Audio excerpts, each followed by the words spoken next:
With the war being going on for 1,000 days, I think it's time to have a look back at the start of this war and let people remember why it started. The reason for the start was very simple. It was a bluff that got called, and then in response, it was made real. That's my theory. And if you look at Russia's invasion, it wasn't meant to last 3 days. It was meant to last 1 day. What would happen is Russia was negotiating with NATO to prevent Ukraine joining NATO. Russia had its military on the border the previous year, and the idea is Russia positions forces on the border to put pressure on Ukraine and NATO to reach an agreement. But that got caught, so Russia then decided to invade Ukraine and offer them with a surrender deal, which was only valid for 1 day, which would have had them give up territory, change their internal country laws and stuff, I presume, and never join NATO and stuff. Something being federal, Ukraine becoming federal or something. And of course, Ukraine rejected that, but because reasons they have every right to make peace on their own accord. I think they should have accepted it. I think they should have just surrendered to Russia at the start. I think that's objectively the right decision, but I think it's also the objectively right decision for them not to surrender to Russia now. Because if they weren't going to surrender in those first days, why should they surrender now? Ukraine has to be in it to win it. And how can they do that? Well, it's outlasting Russia. So, I think Ukraine needs to be prepared for another 1,000 days. And this is going to be this is probably the most controversial thing I'm ever going to say. I think the Ukrainian government is making the right decisions. Well, Ukrainian generals and stuff. I think holding on to ground, not giving ground, and holding it for as long as possible is the right decision. I don't think making one big lump of massive mobilization is a good idea, because that would create a load of targets for Russia. So Ukraine needs to have a slow, gradual mobilization to sustain the war effort. Ukraine's strategy should be to sustain the war effort. And I think what Ukraine needs is a lot more aid. America's got thousands of tanks and armored fighting vehicles sitting in deserts they can give to Ukraine. So what Ukraine needs to do is they need to create a defense. They need to create a counter-offensive force. So when Russia does one of their offensives, what happens is an offensive will always succeed. It just always will succeed in taking territories if it's got enough manpower, equipment, and determination.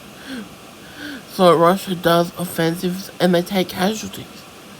And if you look at the casualties, Russia's got the more artillery, they've got gliding bombs, they've got all this, but they're taking the same amount of casualties as Ukraine. I think around almost 80,000 dead now, and Ukraine's like 10,000 last or so. But remember, 10,000 of them are prisoners. So I think if you look at the war, Ukraine can't defeat Russia militarily. Russia can't defeat Ukraine militarily. So Ukraine's best hope is to last longer. They're in a similar position to Iraq in the Iran-Iraq War. If you compare the population of Iraq and Iran back then, and the population of Ukraine and Russia, you'll find that they're pretty comparable. And that war was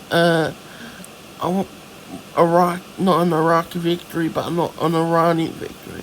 It was a stalemate, and I think that's what should happen in the Ukraine. I think Russia should keep Crimea and the Donbass, or parts of the Donbass, and Ukraine should. Well, I think the best solution is Russia gets the parts of the Donbass they currently control and give Zaporizhia and Kherson back to the Ukraine in exchange for Ukraine not joining NATO. I think that would be a solid treaty, and I think that's the treaty that they should implement right now. But that's not going to happen, and so yeah, that means that the war is either going to be a total Russian victory or a total Ukrainian victory. And for Ukraine to achieve their total Ukrainian victory, Russia needs to pull out of the Ukraine. And as sad as this might be for Ukraine, Russia's not going to pull out of Crimea. No, never. Its border with Ukraine is pretty small. It's actually very strategic for Russia. So, yeah. So, don't have much more to say except hopefully Ukraine can last long. Hopefully Ukraine isn't forced to make peace before it wants to make peace. Because, I think I've said this before, there's 3 ways this war will end. Russia gives up, Ukraine gives back, or Ukraine's backers give up. And it's coming to a stage where Russia's getting more support. And I really hate how the Americans pretend how they give all the weapons. It's actually the opposite way around. What they do is they overpay. And the Americans think that dollars equals support. Like, just because something's more expensive does not mean it's more better. That's a big problem in society. People thinking more money is more better. So, yeah, this video is going on fairly long, but I think it should go long because this is a long war. And it's going on for what, like 1,000 days now? So that's pretty impressive, and I think it'll go for another 1,000 days. I don't think Ukraine should give up Zaporizhia and Kherson. I would never, if I was president of Ukraine, I'd never give those up in a million years. And if I was president of Russia, I'd never give up Crimea in a million years. So, yeah, this is like... And the thing with Crimea is Ukrainian drones and stuff have proved that and missiles have proved that if Russia gives up the Ukraine, then Ukraine can just natively blockade Russia. But I think so Russia needs Crimea, even if they can't, if it's not safe to store their boats there anymore, they still need it, because then, what's the city called? Is it Saxony? I don't know. Sussex?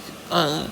I forget what the city was originally called. It was, Nova Siberia or whatnot. No.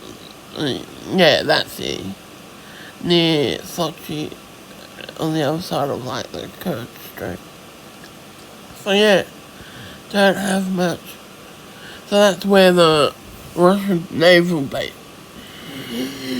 Navy in the Black Sea is based now, but if Ukraine had Crimea, that would not be safe.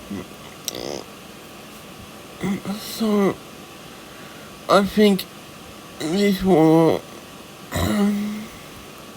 hopefully Don't have much more to say. As you can probably tell, not a coherent video. And that's about it. And I like to be on point and, like, not rambling. So, yeah, that is all.